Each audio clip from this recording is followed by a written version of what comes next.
అధికారి అపరాధము పోవాలి అంటే ఏం చేయాలి? అపరాధం పోవాలి అంటే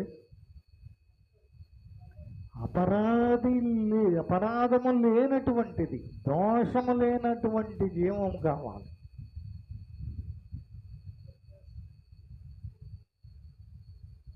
మంచి జీవితము కలిగినటువంటి ప్రాణి కావాలి.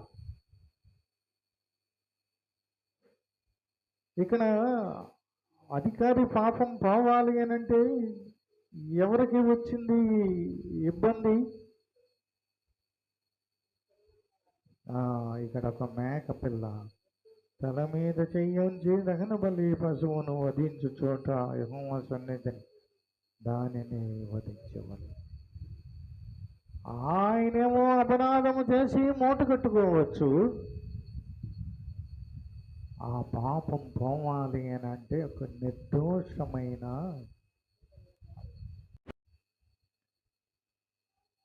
కావాల్సిన అవసరం ఉంది. ఇది ధర్మశాస్త్రం చెప్తుంది. ఇది పాప పరిహారార్థ బలి.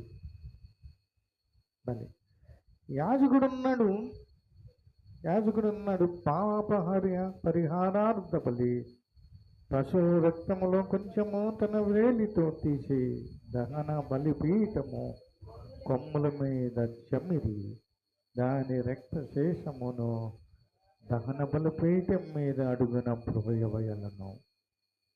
సమాధాన బలి పశువు యొక్క కొవ్వుని తీసి వంతువు బలిపీఠం మీద దహింపవలెను.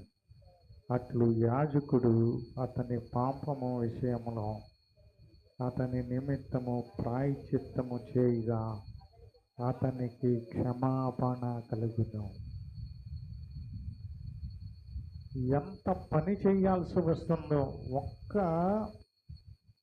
నీ అనాలోచితమైన చర్య మరొకరికి చుట్టుకుంటుంది, మరొకరు భరించాల్సి వస్తుంది. నిష్కలంకమైన రక్తం కావాలి. ఏ రోగభరితమైన పశువు కూడా పనికిరాదు. నిష్కలంకమైన పశువు కావాలి. మళ్ళీ యాజకుడికి ప్రత్యేకంగా పని పడింది ఆ పాప పరిహారార్థము నిమిత్తం. ఆ రోజున యాజకుడు, దేవుని ఆలయంలో ఉన్నటువంటి యాజకుడు